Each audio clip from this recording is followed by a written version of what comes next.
Hey guys, welcome back to Revealing Biblical Truths. In this video, we'll be covering Jubilees chapters 21 through 24. Don't forget to smash the like button, subscribe, share, and turn on notifications. In the last video, we went over chapters 17 through 20, where I talked about the offering of Isaac, Sarah's death, and the birth of Jacob and Esau. In this section, we'll be looking at the death of Abraham, Isaac's blessing, and Esau selling his birthright.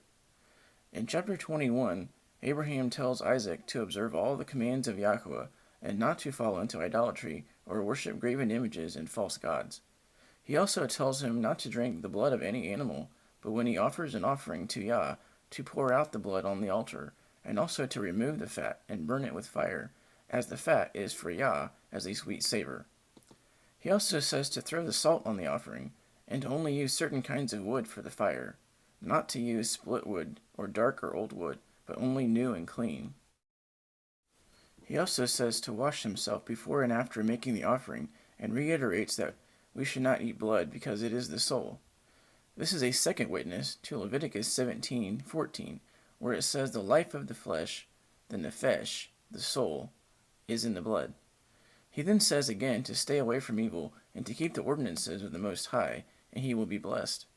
In chapter 22, Isaac and Ishmael come to Abraham's house during the Feast of Weeks, or Shavuot, also called Pentecost, and offer an offering. And when they saw Abraham, they rejoiced. They offered a thank offering, and Abraham blessed Yahweh and his sons and grandsons. He prayed that Yah might bless Jacob and give him a seed to strengthen him, and that he might renew the covenant with Jacob. He tells Jacob not to follow after the heathens and do their works or associate with them. They worship evil spirits and do abominations.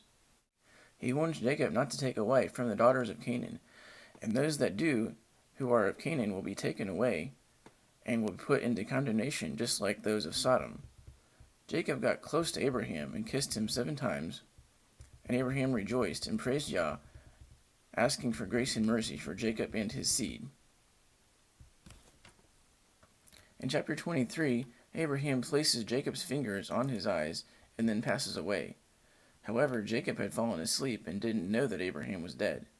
When Jacob wakes up, he feels his grandfather's body and it was cold, so then he knew. I bet that was a scary experience. Jacob then goes and tells Rebekah, his mother, who then tells Isaac, his father, and they come and gather around Abraham. Isaac and Ishmael bury him in the cave of Machpelah and mourn for 40 days.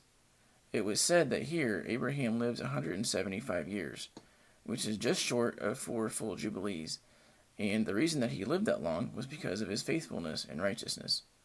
But after Abraham died, because of the wickedness and tribulation of men, that they would not live to see 2 jubilees until a judgment comes, and 2 jubilees is around 100 years.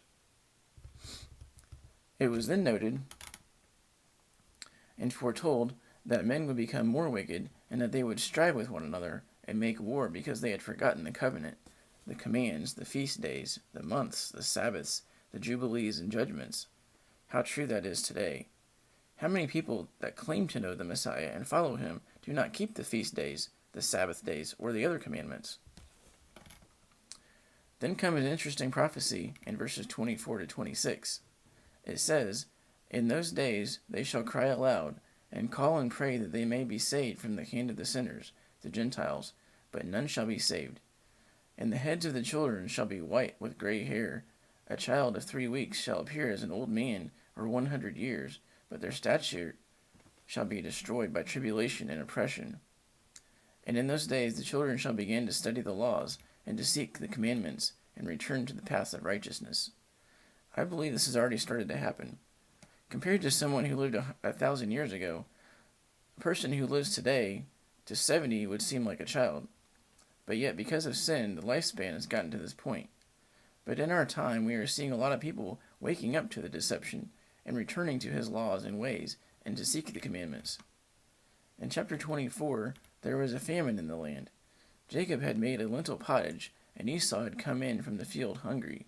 So Jacob offered the pottage and bread in return for getting Esau's birthright. Esau despised his birthright and was thinking that he would die, so he sold it. It is told to us in the book of Jasher that Esau wanted out of his birthright, because he was a wanted man for killing Nimrod in the field. So Esau sold it to Jacob. And Esau's name was then known as Edom, because of the red pottage. The word Edom, or using the Hebrew letters Aleph, Dalet, and Mem, it means red, just as Adam is also spelled Aleph, Dalet, Mem, meaning red man, from the earth. Isaac went down to Gerar because there was a famine there, and he stayed for 3 weeks of years, or 21 years. And over the course of time, Isaac grew to a lot of possessions and his household. His riches were so great that Abimelech made him leave because the Philistines were envious of him. So he left and dug some wells, but the first 2 were taken by the Philistines. They were previously owned by his father Abraham. Finally, he arrived at the well of the oath, or Beer Sheva, the well of 7, and dug another well and found water. He then cursed the Philistines and asked Yah to root them out of the land forever. And that ends this section. Thanks for watching. Until next time, Shalom.